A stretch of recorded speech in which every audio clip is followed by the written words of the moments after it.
Assalamualaikum warahmatullahi wabarakatuh.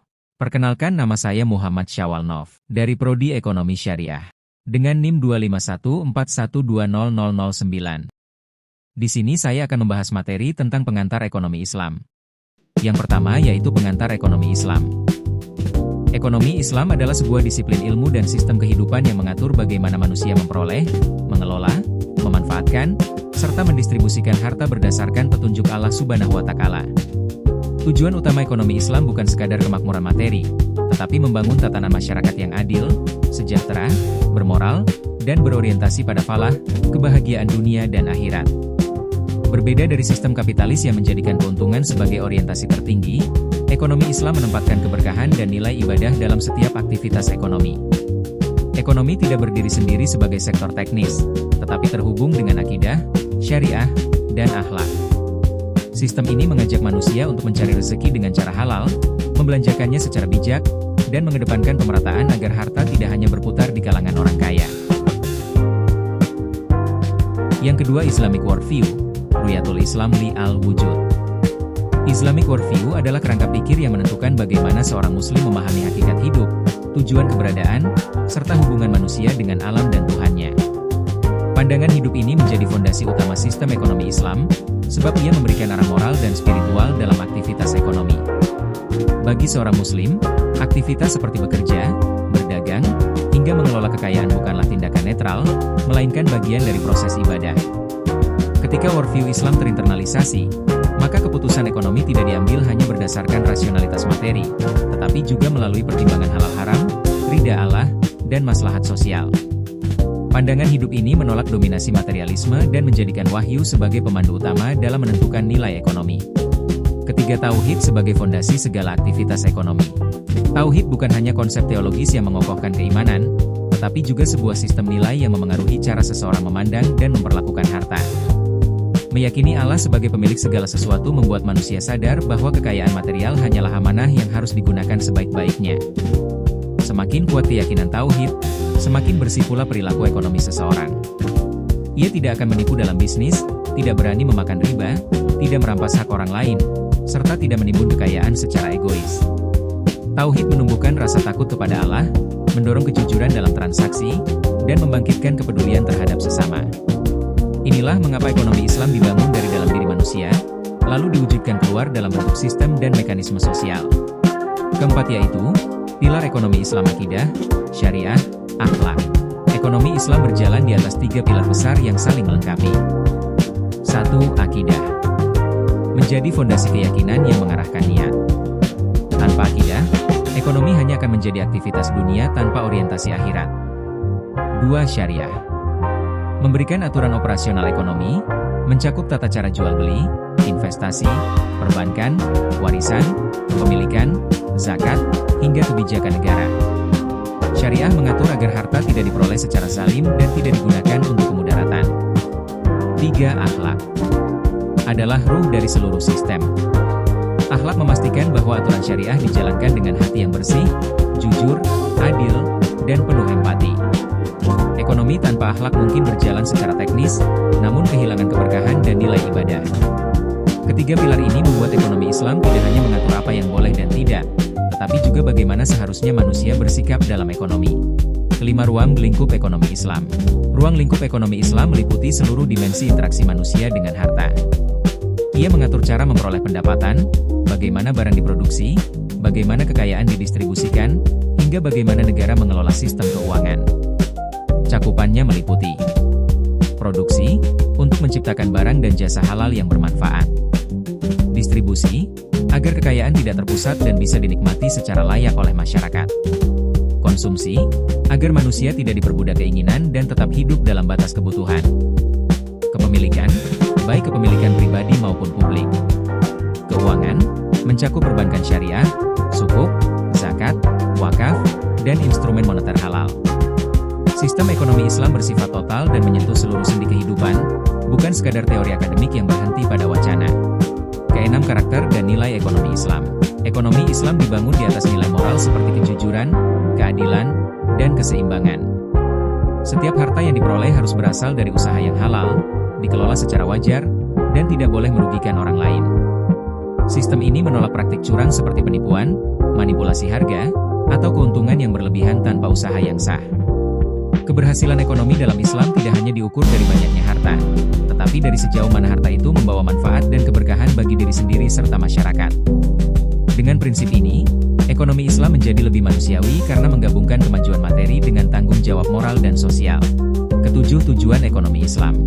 Tujuan tertinggi ekonomi Islam adalah al-falah, sebuah konsep yang mencakup kelapangan rezeki, ketenangan hidup, kemuliaan akhlak, serta keselamatan akhirat. Ekonomi Islam tidak melihat manusia sebagai mesin produksi, melainkan sebagai hamba Allah yang memerlukan keseimbangan antara jasmani dan rohani. Dalam konteks sosial, ekonomi Islam bertujuan menghapus kemiskinan, meningkatkan kesempatan kerja, memperkuat distribusi pendapatan, serta menyediakan ruang agar semua manusia dapat berkembang. Kekayaan tidak boleh dikuasai sekelompok kecil orang, namun harus bergerak dalam sistem ekonomi yang dinamis dan berkeadilan. 8. Perilaku ekonomi dalam Islam. Perilaku ekonomi dalam Islam mengubah manusia dari pemburu keuntungan menjadi pencari keberkahan. Ia tidak membeli barang yang tidak dibutuhkan hanya karena diskon, tidak menimbun makanan ketika harga naik, dan tidak memanipulasi pasar untuk keuntungan sepihak. Seorang muslim dalam ekonomi diperintahkan untuk hidup moderat, wasatiyah. Ia makan secukupnya, memakai secukupnya, dan membelanjakan harta untuk maslahat yang lebih luas. Perilaku moderasi ini menekan sifat konsumtif dan mendorong produktivitas ekonomi yang sehat dan bermoral. Kesembilan, konsep harta sebagai amanah. Dalam ekonomi Islam, harta bukan sekadar alat memenuhi kebutuhan hidup, tetapi juga amanah yang harus dikelola dengan baik. Islam mengakui kepemilikan individu, namun kepemilikan tersebut tidak bersifat mutlak karena pada dasarnya semua kekayaan adalah milik Allah, sedangkan manusia hanya menjadi pengelola sementara. Cara memperoleh harta sangat diperhatikan dalam Islam, karena sesuatu yang haram tidak akan memberi keberkahan meski terlihat menguntungkan. Harta juga memiliki dimensi sosial, artinya di dalam kekayaan seseorang terdapat hak orang lain yang perlu ditunaikan melalui zakat, sedekah, infak, dan wakaf. Konsep ini menjadi pembeda utama antara ekonomi Islam dan sistem ekonomi materialistik yang cenderung individualistik. Dengan adanya kewajiban sosial ini, perputaran ekonomi menjadi lebih sehat dan tidak hanya berputar di kalangan orang kaya saja. Pada akhirnya, nilai harta tidak hanya dinilai dari jumlahnya, namun juga dari bagaimana harta itu diperoleh, dikelola, dan dibagikan. Semakin besar harta yang dimiliki seseorang, semakin besar pula tanggung jawab yang ada pada dirinya. Harta yang berkah adalah harta yang bermanfaat, bukan hanya untuk pemiliknya, tetapi juga bagi orang lain dan kehidupan sosial secara luas. Kesepuluh, konsep konsumsi dalam Islam. Konsumsi dalam Islam bukan hanya tentang memenuhi kebutuhan hidup, tetapi juga bagaimana seseorang menggunakan hartanya dengan bijak dan tidak berlebihan. Islam mendorong umatnya untuk makan, memakai, dan membeli hal yang halal serta bermanfaat, namun tetap menjaga batas agar tidak jatuh pada sifat boros dan hidup bermewah-mewahan. Seorang muslim idealnya membedakan mana kebutuhan dan mana keinginan. Selama sesuatu halal dan masih dalam batas wajar, tidak ada larangan untuk menikmatinya. Namun, ketika konsumsi dilakukan sekadar mengikuti hawa nafsu atau gaya hidup, maka itu dapat menghilangkan keberkahan. Prinsip sederhana konsumsi dalam Islam adalah cukup sesuai kebutuhan, tidak mubazir, dan tetap ingat bahwa dalam rezeki yang kita miliki terdapat hak orang lain. Dengan cara ini, konsumsi bukan hanya memenuhi sisi duniawi, tetapi juga menambah nilai ibadah bagi kita. Ke-11, produksi dalam perspektif Islam. Produksi dalam Islam tidak hanya berfokus pada keuntungan, tetapi juga pada manfaat yang dihasilkan bagi masyarakat. Setiap barang atau jasa yang diproduksi harus berasal dari sumber yang halal, prosesnya tidak merugikan orang lain, dan hasilnya membawa kebaikan. Artinya, tujuan produksi bukan sekadar mengejar profit, melainkan menciptakan nilai yang bermanfaat dan berkah. Islam juga menekankan agar proses produksi tidak merusak lingkungan, tidak mengeksploitasi tenaga kerja, serta tidak menghasilkan produk yang membahayakan fisik ataupun moral masyarakat. Semakin bermanfaat suatu produksi bagi banyak orang, semakin besar pula nilainya dalam pandangan Islam. Dengan prinsip ini, produksi menjadi kegiatan yang bukan hanya menghasilkan harta, tetapi juga menjadi ladang pahala. Selama dilakukan dengan halal, adil, dan memberi manfaat, maka produksi akan membawa keberkahan bagi pelakunya maupun orang yang merasakan hasilnya. Ke-12, larangan-larangan utama dalam ekonomi Islam. Dalam ekonomi Islam terdapat beberapa larangan yang harus dihindari agar kegiatan ekonomi berjalan adil dan tidak merugikan orang lain. Larangan ini bukan untuk membatasi ruang gerak, tetapi untuk menjaga agar transaksi tetap halal, jujur, dan membawa manfaat bagi semua pihak. Islam melarang riba, yaitu tambahan yang muncul tanpa aktivitas produktif. Riba hanya memperkuat ketimpangan dan membuat pemilik modal untung tanpa usaha. Selain itu ada gharar, yaitu transaksi yang tidak jelas objeknya sehingga rawan menimbulkan sengketa dan penipuan.